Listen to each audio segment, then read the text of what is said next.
نحمده ونصلي على رسوله الكريم اما بعد فاعوذ بالله من الشيطان الرجيم بسم الله الرحمن الرحيم رب اشرح لي صدري ويسر لي امري واحلل عقدة من لساني يفقهوا قولي۔ کثرت سے درود پڑھنا۔ رسول اللہ صلی اللہ علیہ وسلم نے فرمایا جمعہ کے دن اور جمعے کی رات کو کثرت سے مجھ پر درود پڑھا کرو، بس جو آدمی مجھ پر ایک دفعہ درود بھیجے گا اللہ اس پر 10 رحمتیں نازل کرے گا۔ اللہم صلی علی محمد۔ رسول اللہ صلی اللہ علیہ وسلم نے فرمایا تمہارے افضل دنوں میں سے جمعے کا دن ہے۔ اسی دن آدم علیہ السلام پیدا کیے گئے، اسی دن ان کی روح قبض کی گئی، اسی دن سور پھونکا جائے گا اور اس دن سب لوگ بے ہوش ہوں گے، اس لیے اس دن مجھ پر کثرت سے درود بھیجا کرو کیونکہ تمہارا درود مجھ پر پیش کیا جاتا ہے۔ کہتے ہیں لوگوں نے پوچھا یا رسول اللہ ہمارا درود آپ پر کس طرح پیش کیا جائے گا جبکہ آپ کا جسم بوسیدہ ہو چکا ہوگا؟ تو آپ نے فرمایا بے شک اللہ عز و جل نے انبیاء کے جسموں کو زمین پر حرام کر دیا ہے، یعنی فرشتوں کے ذریعے آپ تک درود پہنچایا جاتا ہے۔ انبیاء کے جسموں کو مٹی نہیں کھاتی، صحیح سلامت ہوتے ہیں ان کے جسم۔ سورۃ الکہف پڑھنا۔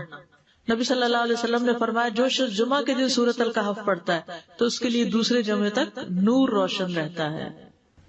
غسل کرنا۔ ہر بالغ پر جمعہ کے لیے جانا ضروری ہے اور ہر وہ شخص جس پر جمعہ کے لیے جانا ضروری ہے اس پر غسل ہے، یعنی اس کو لازمی غسل کرنا چاہیے، اللہ ہی کہ کوئی مجبوری ہو۔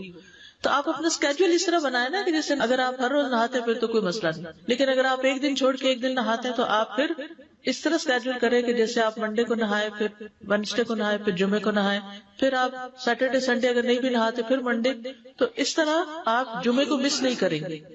یہ نہیں کہ جمعرات کو نہا کے جمعہ کو چھوڑ دیا یا جمعہ چھوڑ کے ہفتے کو نہائے، ایسا نہیں کرنا چاہیے۔ علماء نے غسل کے حکم کے بارے میں اختلاف کیا، بعض تو کہتے ہیں یہ واجب ہے، یعنی فرض کے درجے میں ہے، اور جمہور علماء یہ کہتے ہیں کہ مستحب ہے، پسندیدہ ہے، افضل عمل ہے۔ حدیث میں آتا ہے جس نے جمعے کے دن وضو کیا اس نے اچھا کیا، اور جس نے غسل کیا تو یہ افضل ہے۔ صفائی میں مبالغہ ہوتی نا، ویکلی صفائی آپ کو کرنی ہوتی ہے، یعنی جیسے ناخن وغیرہ کاٹتے ہیں یا پھر اپنے زائد بال وغیرہ اتارتے ہیں، تو یہ سب چیزیں اگر جمعے کے دن ہو تو زیادہ بہتر ہے۔ نبی صلی اللہ علیہ وسلم نے فرمایا جو شخص جمعے کے دن اچھی طرح غسل کرے، اچھی طرح سنوار کر وضو کرے، اپنے بہترین لباس میں سے پہنے، یعنی جمعے کے دن باقی دنوں کی نسبت اچھا لباس پہنے، اللہ نے اس کی قسمت میں گھر والوں کی جو خوشبو لکھی ہو وہ لگا لے، یعنی گھر میں جو بھی خوشبو ہے، پھر جمعہ پڑھنے آئے تو لغو کام نہ کرے، 2 آدمیوں کے درمیان جدائی نہ کرے، یعنی 2 لوگ بیٹھے ان کے بیچ میں گھس کے بیٹھ جائے۔ اس جمعے اور دوسرے جمعے کے درمیان کے پورے ہفتے کے گناہ معاف کر دیے جاتے ہیں۔ پھر مسواک کرنا۔ جمعے کی سنتیں بتاتے ہوئے آپ نے فرمایا اور تم پر مسواک کرنا لازم ہے۔ اچھا لباس پہننا۔ نبی صلی اللہ علیہ وسلم نے فرمایا اگر ممکن ہو تو جمعہ کے لیے اپنے کام کاج کے کپڑوں کے علاوہ 2 کپڑے اور بنا رکھنے میں کیا حرج ہے؟ اسپیشل ڈریس رکھے جو جمعے کو ہی پہن لیں۔ خوشبو لگانا، یعنی خوشبو لگائے، حدیث میں آتا ہے چاہے وہ عورت کی خوشبو سے ہو، یعنی آپ کی اپنی نہیں بیوی کی خوشبو پڑی ہو وہی لگا لو، لیکن لگاؤ۔ تیل لگانا۔ جو شخص جمعہ کے دن غسل کرے اور جس قدر ممکن ہو پاکیزگی حاصل کرے اور اپنے تیل میں سے تیل لگائے یا اپنے گھر کی خوشبو میں سے خوشبو لگائے، پھر نکلے کہ 2 آدمیوں کے درمیان تفریق نہ کرے، جتنی مقدرہ نماز پڑھ لے، اور جب امام بات کرے تو خاموش رہے۔ اس جمعے سے لے کر دوسرے جمعے تک اس کے گناہ بخش دیے جاتے ہیں۔ جمعہ کا وقت۔ سورج ڈھلتے ہی جمعہ پڑھنا۔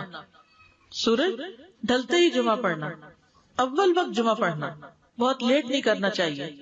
ایاس بن سلمہ بن عقبہ اپنے والد سے روایت کرتے ہیں، انہوں نے کہا کہ ہم رسول اللہ صلی اللہ علیہ وسلم کے ساتھ جمعے کی نماز پڑھ کر واپس لوٹتے تھے تو دیواروں کا سایہ اتنا نہیں ہوتا تھا کہ ان سے اپنے آپ کو سایہ مہیا کیا جا سکے، یعنی ابھی سورج بہت تھوڑا ڈھلا ہوتا تھا۔ ہاں گرمی کی شدت میں تاخیر کی اجازت ہے۔ مسجد میں داخلہ۔ مسجد کی طرف جلدی نکلنا۔ تحیت المسجد ادا کرنا۔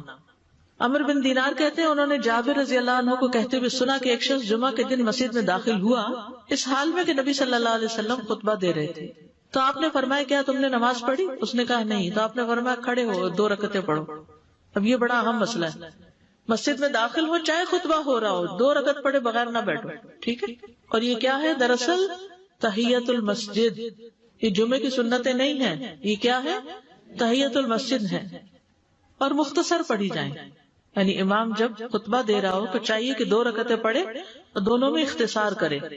نماز سے قبل ہلکا بنانے کی ممانعت. مثلا آپ جلدی چلے گئے تو یہ نہیں کہ ایک گروپ بنا کے آپس میں گپ شپ شروع کر دیں، نہیں، سیدھے ہی لائنوں میں بیٹھیے. انتظار کا وقت کیسے گزاریں گے؟ نفل پڑھ کے بیٹھ گئے، ذکر اذکار کریں، قبلے کی طرف رخ کر کے لائنوں میں بیٹھے. ہلکا نہیں بنائے، بیٹھ کے خرید و فروخت نہیں کریں. تاخیر سے آنے پہ گردنیں پھلانگ کے نہ آگے جائیں.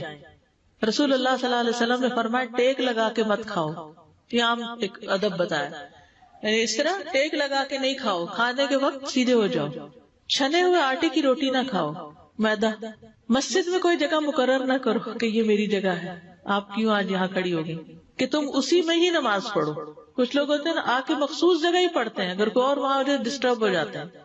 اور جمعہ کے دن لوگوں کی گردنیں نہ پھلانگو، ورنہ اللہ تمہیں قیامت کے دن لوگوں کے لیے پل بنا دے گا.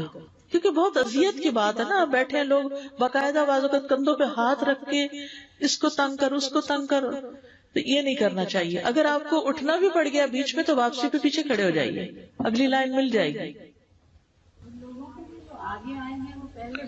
جی یہ تو بہت ضروری بات آپ نے کی کہ جب لوگ مسجد آئے تو پہلی صف میں بیٹھے، یعنی پہلی چھوڑ کے آخری میں بیٹھ جائیں اور پھر لوگ ان کی گردنیں پلانگتے رہیں، دوسروں کے لیے فتنہ بننا.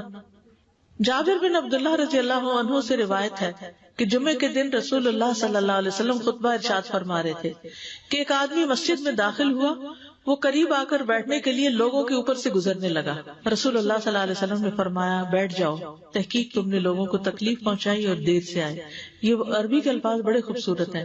اجلس فقد آذیت و آنیت، کتنی جامع زبان ہے یہ. اجلس فقط آذیت، تو نے اذیت دی، و آنیت، اور دیر سے آئے.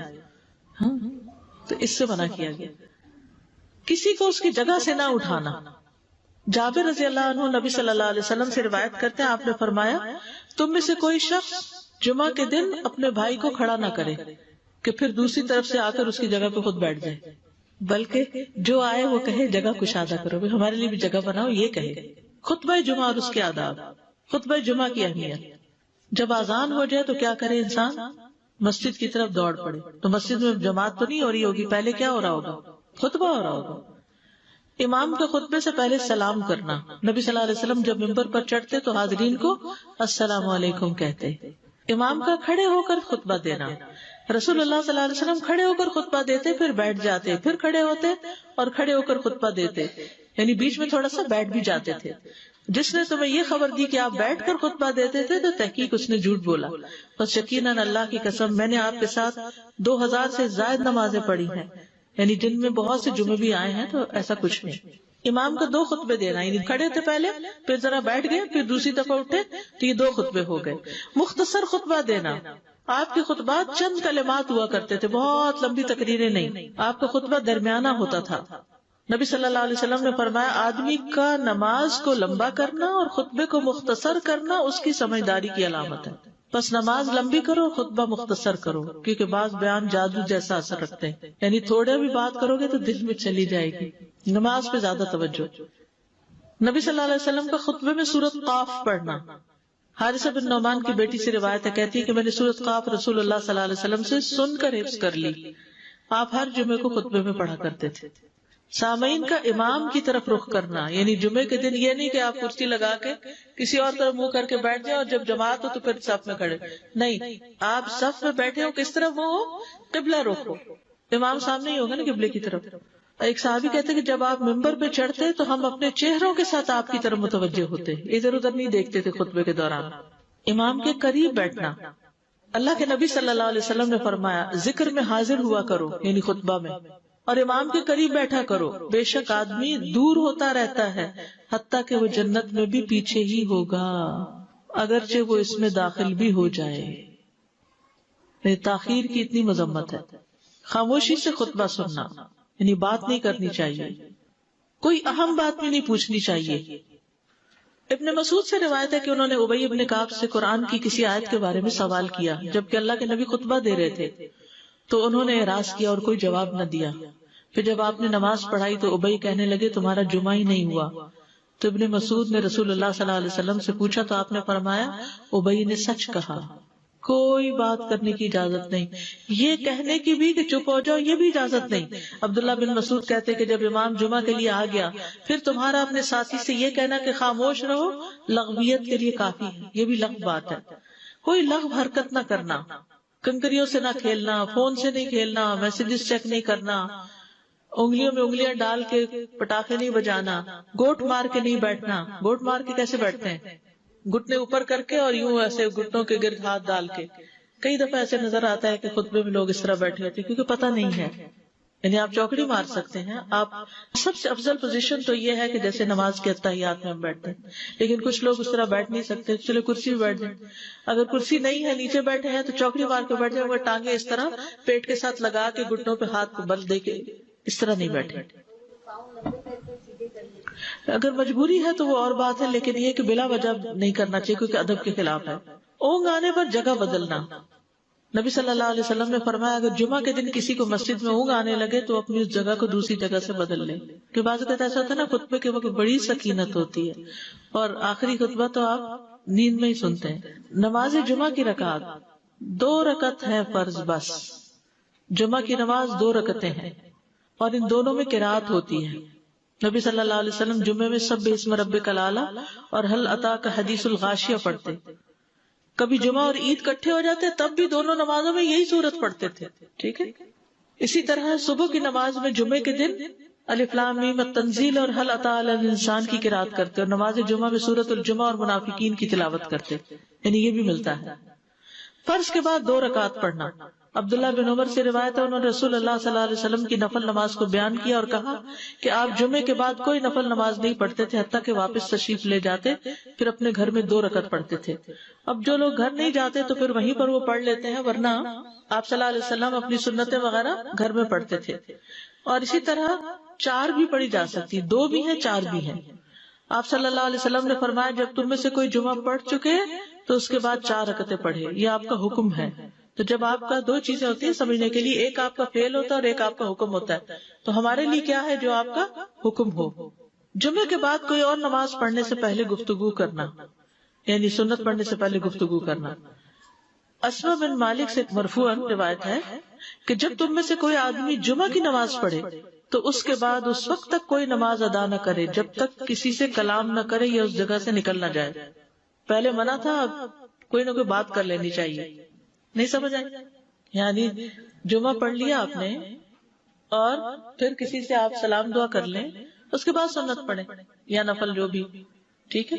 اور گھر جانا تو گھر جا کے پڑھیں، اور اگر گھر نہیں جانا کام پہ جانا تو ادھر ہی پڑھ کے چلے جائیں۔ کتنا پیارا ہے ہمارا دین کہ اتنا لمبا بھی چپ کا روزہ نہیں رکھوایا۔ بالکل۔ عاصم سے روایت ہے، وہ ابو قلابہ سے نقل کرتے ہیں، میں نے ان کے ساتھ جمعہ کی نماز پڑھی، جب میں نے اپنی نماز پوری کر لی انہوں نے میرے ہاتھ کو پکڑا اور میری جگہ پر کھڑے ہوئے اور مجھے اپنی جگہ پہ کھڑا کیا۔ وہ جو ہم چینج کرتے ہیں نا جگہ، وہ اس کی بات ہو رہی ہے، یعنی جمعے کے بعد کوئی اور نماز پڑھنے سے پہلے بات بھی کر لینا، جگہ بھی تبدیل کرنا۔ لیکن اگر کچھ لوگ پہلے سے ہی آپ کی سنتیں شروع کر چکے اور کوئی چینج کرنے والا نہیں تو پھر پڑھ لیجئے۔ یعنی یہ مستحب اعمال ہے، ان میں ایسا نہیں کہ کوئی گناہ لازم ہو جائے گا، لیکن افضل یہ ہے، افضل سے اجر زیادہ ہو جاتا ہے۔ جمعہ کے دیگر احکام، 1 رکعت پانے پر بھی جمعہ ادا ہو جاتا ہے، یعنی اگر کسی کو رش مل گیا، پارکنگ نہیں ملی اور 1 رکعت میں بھی پہنچ گیا تو جمعہ ہو گیا۔ امام سے دعا کا کہنا، انس کہتے ہیں کہ ایک سال نبی صلی اللہ علیہ وسلم کے عہد